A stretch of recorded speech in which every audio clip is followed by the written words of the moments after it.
Now, it's not just the Japanese Prime Minister who is currently in the US to bolster security in the Indo-Pacific. Philippines President Ferdinand Marcos Jr. has landed in Washington as well. Right, and this is to take part in the summit. The Philippines envoy to the United States has described the nation's attendance in this trilateral summit as monumentous and historic.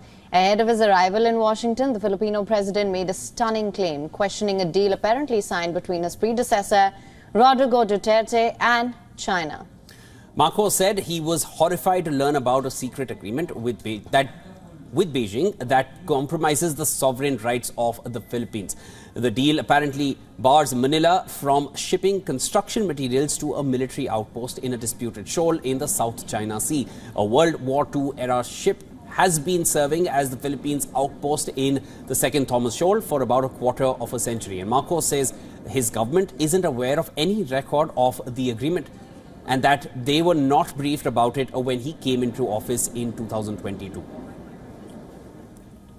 Now, under Marcos, the Philippines has deepened military ties with both the United States and Japan. Amid escalating maritime run-ins with China in South China Sea, Beijing has warned that the Biden administration against interference in the region. Marcos will hold talks with US President Joe Biden and Japanese Prime Minister Fumio Kishida.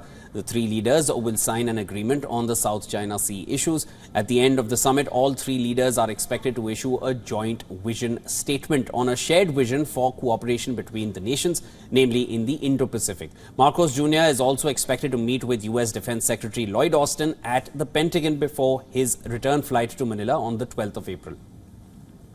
Marcos has agreed to nearly double the number of Philippines bases that American soldiers can access under the Enhanced Defense Cooperation Agreement. Talks are also underway with Japan for a reciprocal access agreement to allow the presence of Japanese forces on Filipino soil. Manila is also expected to court close to 100 in investments from Tokyo and Washington, primarily in the semiconductor and modular nuclear manufacturing sector. Marcos Jr. is also scheduled to meet investors from big tech, including high-ranking executives from Alphabet.